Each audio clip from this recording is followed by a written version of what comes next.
guys, welcome back to my channel. I have my laptop and my microphone set up here, and I'm about to record another episode of As Told by Alex because I feel like a lot of people don't know I have a podcast, so I think sometimes I'm going to be posting them here on my channel in just visuals if you guys want to watch this visually and not just hear it on the podcast.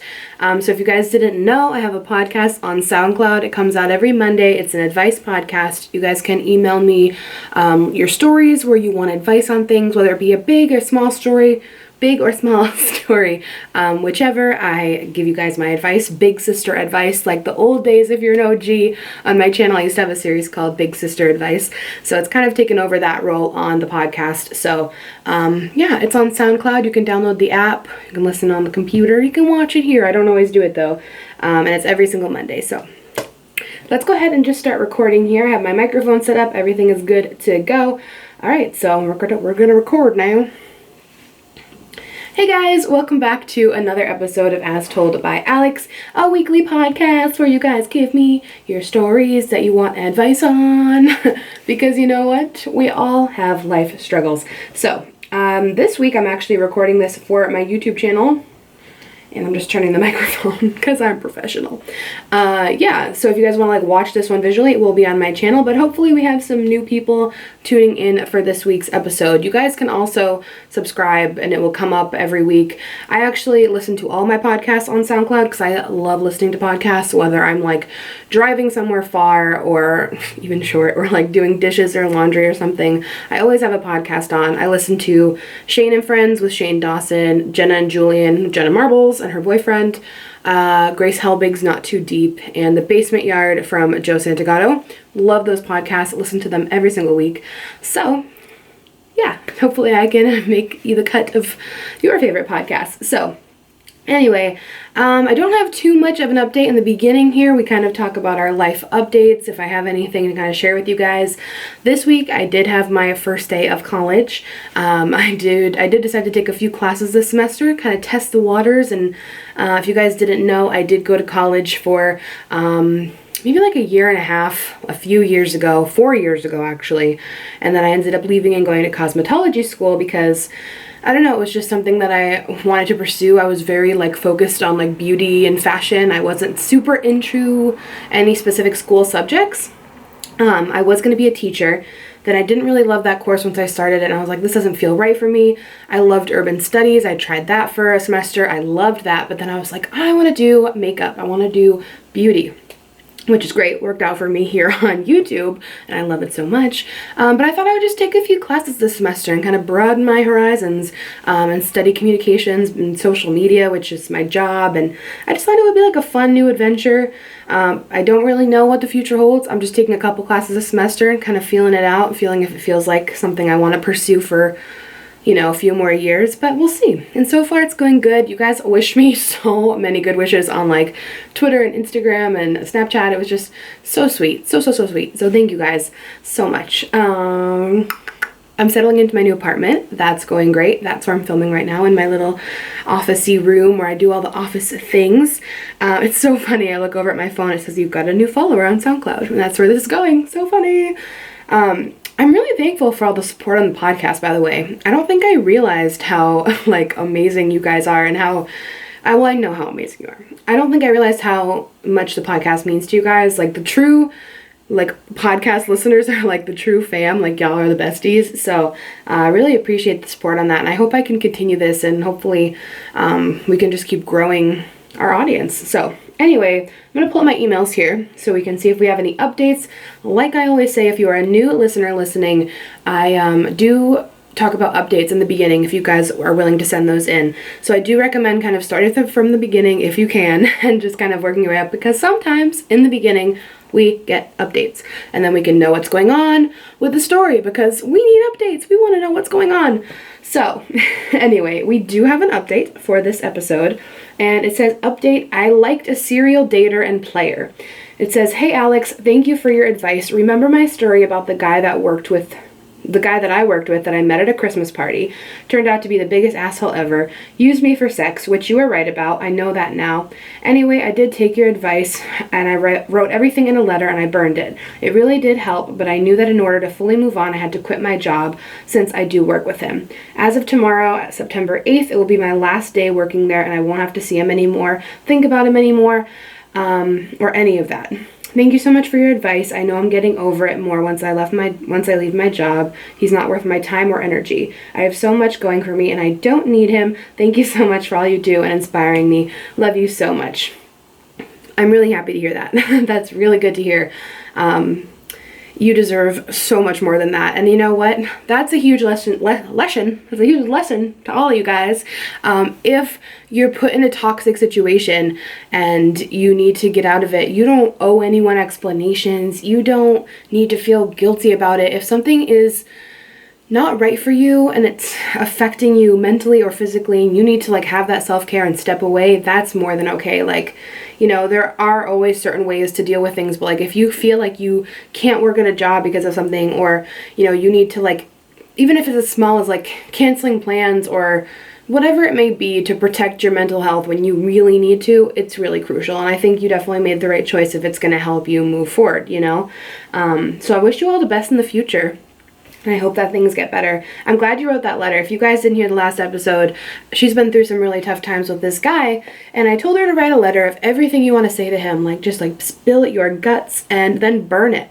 Because you know what? Even if that person doesn't get that letter, by expressing all of those feelings and getting it all out like you are telling them, it really helps to just write it down, burn it. Like you're releasing it into the universe. You are physically letting it go, which helps you mentally move forward. So I'm happy for you, and I appreciate you sending in your updates. So let's go ahead and hop into a new one here. I'm really fascinated by the subject line of this email. It is, I think I'm settling by marrying my fiance, ? And she wants to be anonymous. Okay. Buckle in, ladies and gents. We have a nice, long, juicy story here. Grab some popcorn, honey. All right. Hi, I really need some advice and help with this. I moved in with my fiance after dating him for 3 weeks. About a month later, he proposed. Okay, that's almost 2 months, and they got engaged. Okay. Let me add, we are young. I am 19 and he's 20. He still lives with his mom and 2 brothers, and so when I moved in with him, I moved in with his family. Ooh, okay. Though this sounds very fast for us, it was not, because we've known each other for 5 years and we feel very comfortable with each other. I am completely head over heels in love with him and I really don't want to leave him at all. The past year has been really great. I got along with his family for the most part and his mom has been lovely. However, lately I was just noticing a couple things that I feel like he is, and I feel like he and I won't last. For example, it takes an arm and a leg to get him to do stuff with me. He's very shy, which I understand, but it's been a year and we've never been on a date. Ooh, okay. He is 100% against PDA and says it's just his shyness. He won't even hug me or hold hands with me in public. All right. Another thing is we are supposed to be planning a wedding, and I would love to have not necessarily a large wedding, but I want my family there. But when I mention the wedding, he keeps wanting to push it off or just not talk about it. What is this? Capital letters. Also, we are paying his mom and helping with the bills and rent. I don't mind helping, but the amount of money we've been giving to her is way too much. So much that we could have our own place. Ooh. All right. Instead of just having one bedroom to ourselves with no privacy. This is not something I'm not okay with, but I excuse a lot of things because I'm blinded by my heart. He is not educated, but another problem I am having... Oh, he's not uneducated, okay? But another problem I'm having right now is that he's just not motivated, and he is a hard worker, but didn't graduate, and that is okay with me, except the job he has is no benefits at all. And he has no intention of moving up job-wise. Okay. His mom lately has gone to him with things when I am around and told him not to tell me. I'm having major self-doubt about my situation. Just recently, my mom sat me down and had a heart-to-heart with me and told me I could do much better. She's not wrong. I want to lose him, but I don't want to lose him, but I hate the living situation, and he doesn't want to leave his mom's for at least 2 to 3 more years. Okay, ladies, let's get information. Digesting so much information right now.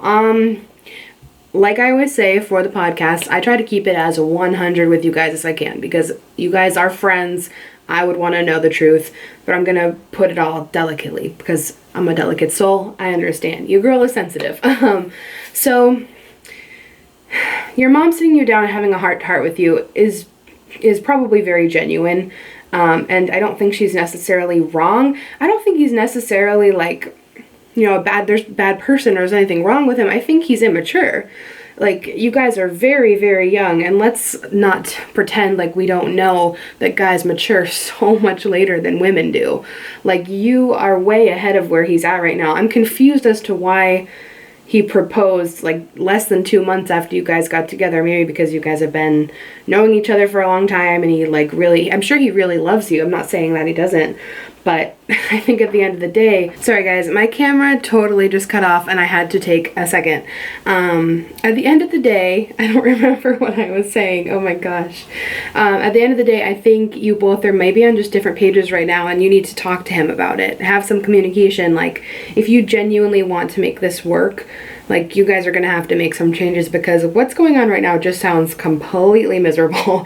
Like, you guys could be affording your own place. I think you should talk about that. I don't know why he doesn't want to leave for a few years, maybe to help financially, but you know, are you comfortable with that? There's a lot that you guys need to like work through, and like the fact that he's not willing to plan the wedding, that why does he want to wait? Does he want to wait? You know, is that why he's pushing it off? It just sounds like you guys need to have a genuine conversation if you really want to make it work. The two of you need to sit down, hash out everything, and then decide where to go from here. If you guys can talk through everything, make it work, great. But if not, then you might need to reevaluate your situation here. You know, reading all of this just sounds like classic immaturity to me. Like, you know, he's not ready to move out and be on his own. He's not ready to move up in a job. He's not ready to plan the wedding. Like, it's all just classic signs of like, I need more time to grow up and mature. So that's my opinion personally. It depends where you're at. Can you handle this? Do you want to talk to him about it? I think you 100% need to talk to him about it. Bring up all of these issues that you told me to him and see how he responds. And you know what? If he doesn't respond well and he's not willing to compromise and figure something out for the two of you to make your life, you know, more enjoyable and good together, then it's definitely an issue, because down the road in marriage you guys are going to face a lot more issue, because that's life. Life throws curveballs, and if you guys can't work on those and he's not willing to cooperate and communicate and compromise, the 3 C's I just made up. Whoa, what was the first one? You know what I mean. Then it's probably not going to work out, and he might just need more time to mature as a person. That's my opinion. I hope that helps.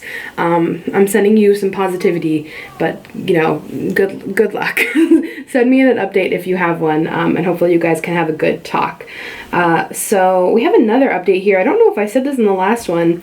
It's called somewhat of an update. I didn't even realize this was here. I would have said it earlier. It said, "Hey Alex, I sent you an email that got sexual real quick. The guy who drives an hour to see me, he went from saying he wants to see me all the time." I think maybe I talked about this on the last one. Did I talk about this in the last one? I'm pretty sure I talked about this in the last one. My bad, fam.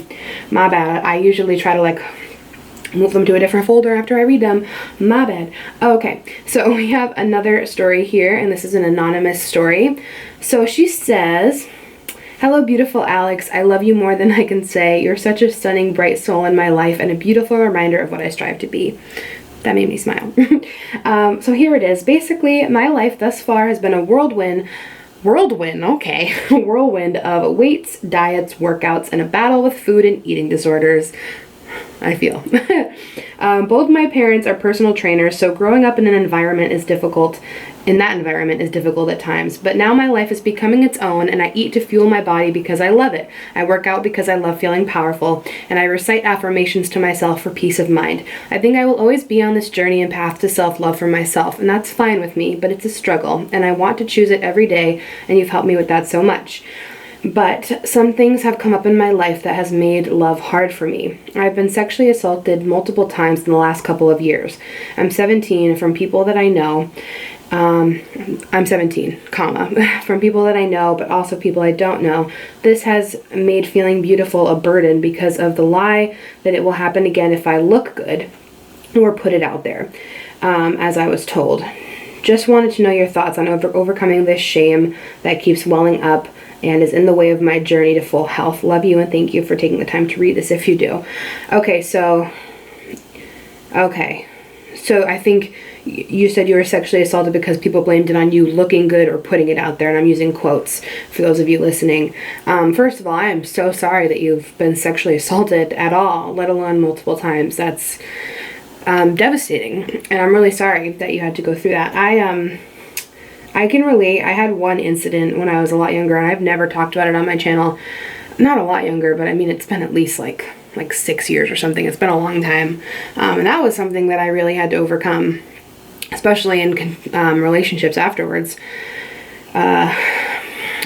First of all, let's just talk about the positive parts in the beginning of this, because you're 100%, it sounds like you're in a really good place besides this, which is really, really great, and a lot more than a lot of people can say, because it's such a journey. It takes a really long time, and I think it's great that the way you worded this is so beautiful. I eat to fuel my body because I love it. I work out because I love feeling powerful, and I recite affirmations to myself for peace of mind. I think that should be like written on a wall somewhere. That should be like sold in frames for every woman and man to have in their bedroom or bathroom or whatever.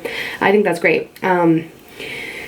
So you wanted me to give you advice on overcoming this quote-unquote shameful feeling that you have from this, and I think this is going to be something that also takes a lot of time. Like you said with the beginning stuff, everything in this kind of is taking a lot of time, because it's such a huge mental change you have to make when these kind of things you're dealing with.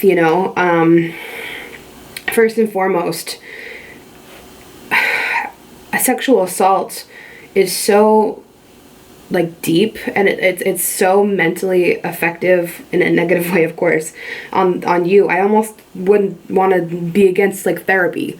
I think that you should be able to talk to someone about this and find, because I'm not a therapist. I can't tell you how to work through sexual assaults struggle in your mind, because that's something that's going to sit with you, and I want to make sure you get the help that you need. I think looking into therapy to talk about that is a really good idea, and there's nothing wrong with therapy, and talking about things is so crucial in order to get to a better place mentally. Please don't take that out of the picture. I think that's an idea. But as for what I can say about overcoming the shame to, continue your journey to full health mentally, physically, feeling good, and that self-love, I think all you can do is continue what you're doing.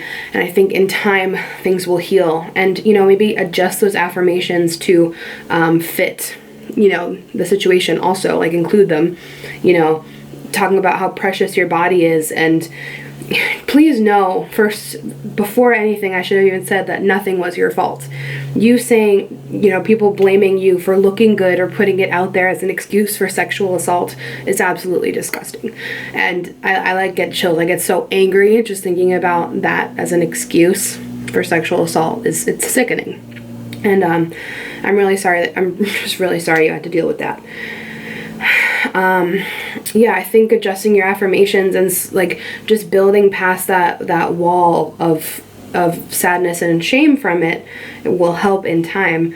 Just remind yourself that your body is so sacred, and remind yourself that you did nothing wrong, because clearly you can see how amazing affirmations are. They genuinely start to affect your brain after a while.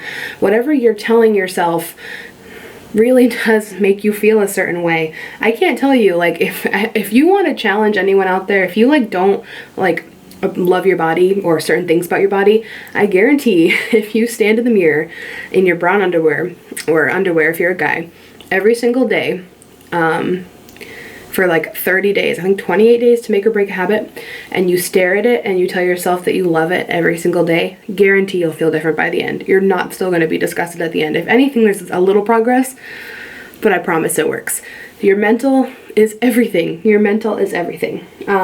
So honestly, the whole thing I can say is I would look into therapy, because that's so heavy, and you deserve to get genuine help for that, because that's not okay. And then for overcoming it on your journey to full health, I would say keep doing what you're doing, because it sounds like you're in a really good place besides that. And I'm just really sorry that you had to go through that. But keep reminding yourself that you didn't do anything wrong. It was not your fault. Your body is so sacred, and that you're worth it, because I know that can be an internal weird struggle where you're did I do something wrong? I blame myself, and that's so unhealthy, and that's not the case at all. So I hope this helped at all. I'm sorry if my answer was a little bit jumbled. I just sometimes, like, when things hit me really hard, I don't know how to emote them properly, or verbalize, I mean. So I hope that helps, and I'm sending you lots of love and positivity. All right, so we should have time for a couple more here. I usually try to keep the podcast like 30 minutes, and if you guys, I know you guys are okay with it being longer. I just don't know if I can like talk that long for like an hour straight. I could do breaks, I don't know. I get kind of like jumbly by the end. Anyway, so let's go ahead here. This one has a subject line, I can't talk to my mom, ... So, dear Alex, I see your relationship with your mom and it reminds me of the close bond my mom and I used to have. I'm 19 years old, and as I've advanced into my relationship with my first boyfriend, almost going on for 5 months, my mom and I have become distant and argue more than ever. Her main focus is for me not to have sex too soon, in quotes, and to wait a year of dating before doing so. When she had figured out that I was somewhat sexually active, not full-on regular sex, she seemed to be angry with me and wanted me, but also wanted me to be open, because she was a teen mom. In her words, she did not expect me to be going this fast. I can understand that she wants the best for me and not to compromise my future by getting pregnant, yet I can't help how I feel about my boyfriend and my trust in him, and we've already had sex. I haven't told her yet because I'm in fear of her judgment, anger, and disappointment, and the possibility of having our relationship severed. So she used to be my best friend, but at this moment I feel like I have to keep this from her to save our relationship. Is there any way you can give your insight on how you would discuss these topics with your mom, or any advice if I should tell her or not? I would really appreciate any insight you have, as it's something that's been troubling me for a while now. All the love, and please keep me anonymous. Whew. All right. So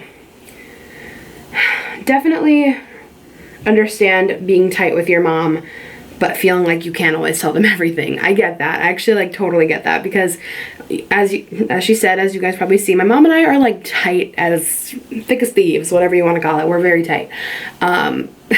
Like, real talk, my mom knew. Like, this is only on the podcast. My mom knew the night I lost my virginity. Like, it was planned. I told her in advance, like, we're there. Like, she's my ride or die. It's insane. I don't know how I tell her so many things, but I have reached points where there were some things that I just felt like I shouldn't tell my mom this, you know. Did I just say way too much information? Podcast fam knows. Way too much. Okay. Let me get serious. All right. So, this has become kind of a tricky subject with you and your mom, as it's your first boyfriend. I think your mom and you are going through a phase right now, and I don't think it's permanent, so don't be freaked out by that. But I do feel like, since you and your mom are so close, and, you know, she was a teen mom, as you mentioned, and, like, sex is such a specific thing for her, especially at your age, and it's your first boyfriend, I'm sure she's feeling all types of new emotions, because, you know, this is your first boyfriend. You're not, in her eyes, you know, you weren't sexually active yet. It's a whole new chapter, and it's a whole new realm for you guys to be dealing with.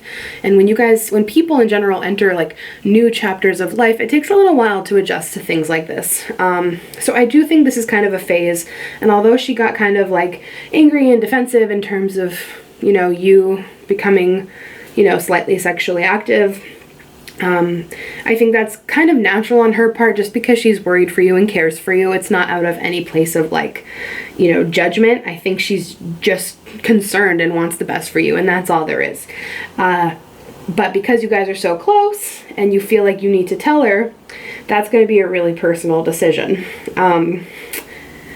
Personally, what happens when there's something that I don't want to tell my mom, because I'm afraid of like disappointing her or making her angry, I know I need to tell her. That's just me. This is going to come down to personally what you want to do, because I don't like secrets, especially with my mom. My mom, I've kept a secret once in my life from my mom, once, and she and I will never forget it. It was you know, me making a bad decision, which I never do. So of course I didn't tell her because I was like ashamed and nervous, but it ended up coming out one way or another, not from me, and it was a huge issue. So just know you don't need to keep secrets, and honestly, I doubt she's going to be as angry and disappointed and judgmental as you think she'll be. She might be a little freaked out for a second, but if you just have the moment, get it over with, I know she'll calm back down and you guys will be fine, because you guys have this tight relationship already. And I think if you approach it with like, look, I love you so much and I just want to be honest with you. I don't like having secrets from you. I feel like I owe it to you to tell you this. She's probably going to be like, that's awesome. She still wanted to tell me. It was something I didn't want, but she still told me, which means she trusts me. And I would kind of tell her that. I'd be like, look, I know I haven't told you this yet because I'm scared to tell you, because I know you got kind of angry last time when I told you I was becoming somewhat sexually active, and I know you care for me and I know it's all out of concern, but like I was scared to tell you, and like, this is what's going on, and I feel like you should know because I love you and I don't want our bond to be broken or trust to be broken, you know? Kind of explain that to her, because then she'll understand like, oh, she just wanted to tell me. She wanted to keep it 100 with me. She loves me. This is why she's telling me. Excuse me, I just burped. And like she said, like you said, you're worried about the judgment and stuff. I really don't think that's going to last very long. Just by telling her, I think she's gonna know that you love her a lot because you wanted to tell her, and that's hopefully gonna just mend everything. You know, tell her that when she comes off as judgmental, it makes you not want to tell her stuff, and that, because you know that's the truth. Like, who wants to tell someone something when you know they're gonna be angry or judgmental? No one. So I think you guys need to like have that real, genuine talk. My mom and I had to like really like dig. You gotta just talk about stuff, and it sucks for like a week or two, and then it's better than ever. That's with like every relationship. Talk about everything. And it's really hard, but things are so much better afterwards. So please send in your update if you have one. I'm sending you good vibes and I think it'll be okay. All right, so we're gonna do one last one here, and it has the subject line, I'm at a serious crossroads in my life, Alex. ... Hey Alex, I am a huge fan of yours, and I have been for years, and I look up to you as a role model. Thank you for everything you've done for me. I love you. Sorry for the sappy stuff. Let me get into my predicament. I love you too. Whisper. So, I have attended community college for 2 years, and I'm finally transferring to a, quote, real university in a couple of weeks. It's a really big deal for me, I can't talk. It's a really big deal for me because it's finally time to decide what I'm going into as a major. Since I was in junior high school, God, I don't even know what our English. Since I was a junior in high school, I longed to be a teacher. I wanted to teach high school so I could be that teacher that positively impacts kids' lives. I wanted to be a mentor of some sorts, someone to remember. As my orientation is fast approaching, ultimately when I have to decide my major, I'm stumped on what to do. I've been contemplating my life recently, and I'm scared that I only want to be a teacher because it would be a secure and easy job to attain. After watching you for so long, and I've grown into the person I'm meant to be, I feel like it's my purpose to be more than a teacher. I want to empower women of all sizes and colors. I would love to own my own business or be some sort of counselor. I want to take a leap of faith and do something that scares the hell out of me, you know? I've thought that I could open a plus-size boutique in my town since that's seriously lacking, or go some other route. I really don't know what to do. Do I go for safe and easy or take the jump in hopes to achieve my wildest dreams? Please help. Okay, love you. Bye, from Caitlin. Jump and achieve your wildest dreams, honey. I'm not even going to say much else. Guys, the scariest things in life are what is worth making life. Wait, that was such a fail. I'm trying to like have a positive, inspirational moment and I can't even think of the right words. Doing those crazy things is what makes life worth living. Like when you take those jumps and you do something so out of your comfort zone, it never leads to something bad. Like when, all I can say is, this sounds so familiar, so familiar. As I mentioned, I don't know if I mentioned this earlier, if it was in a different video. I can't remember. My memory's trash. I went to college for a couple of years, almost a couple of years, and then I left and went to cosmetology school, and it led me here. Like, excuse me, why am I burping so much? It led me to the best thing that's ever happened to me, ever. And you know what? No regrets whatsoever. Like, I'm going back and taking a couple of classes now, but I wouldn't change anything for the world. I don't want a new job. I'm so happy. I am so happy. you know what? I used to want to be a teacher too. This feels all too familiar. If you're getting this like yearning in your heart for bigger things, and there's nothing wrong with being a teacher. I wanted to be a teacher. Like, teachers are amazing and we need them. But if you have this yearning in your heart for something more, something different, I think God puts that there for a reason. Whatever you believe in, the universe, God, like whatever is there, it's been put there for a reason. Follow your heart, follow your gut. It's there for a reason. Your dreams are achievable. You can do anything you put your mind to, you know. You might not, as you said here, you don't really know what route you want to take yet. Maybe opening a plus size boutique, which could be amazing. Open your own business, you know, or going down like a counseling route. Maybe like you want to be like a life coach or an inspirational speaker. There's so many different routes you could take. I think you should absolutely go for one of those. As for which one, that's all you. You got to follow your heart and pick the dream that speaks to you the most, but absolutely go for it. Absolutely achieve your wildest dreams, because I have so much faith in you. Never in a million years did I think I'd be doing YouTube for a job. Like this is how I pay my bills. This is what makes me so happy every single day. Like, I hope I can inspire you to know that like you can do anything. You can do anything in the world. It's crazy how much you can do. Chase your dreams, please. Caitlin, chase your dreams, honey.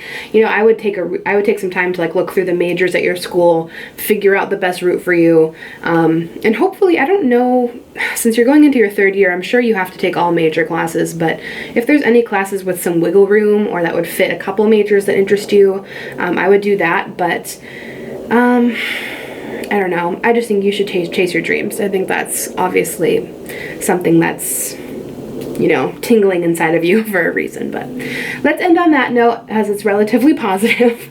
I hope you guys are all gonna go chase your dreams, because you're worth it. You can do it. Anything is possible. Literally, someone tweeted me the other day, actually, a screenshot from my first YouTube video ever. Let me just tell you, it was a random outfit of the day I filmed on my laptop. It was a yellow sundress from Walmart, a denim jacket from Walmart, these old heels I had from Target, and some bangles. And like, I thought I looked hella cute. I did look cute, but like, I just did it for fun, and I don't know. I would have never imagined it would lead here. So do anything, guys. You can do it. All right, I'm gonna wrap it up on that note, as I feel relatively sappy right now. But hopefully you guys enjoyed this podcast. Don't forget to come back next Monday. You guys can download the SoundCloud app and follow me.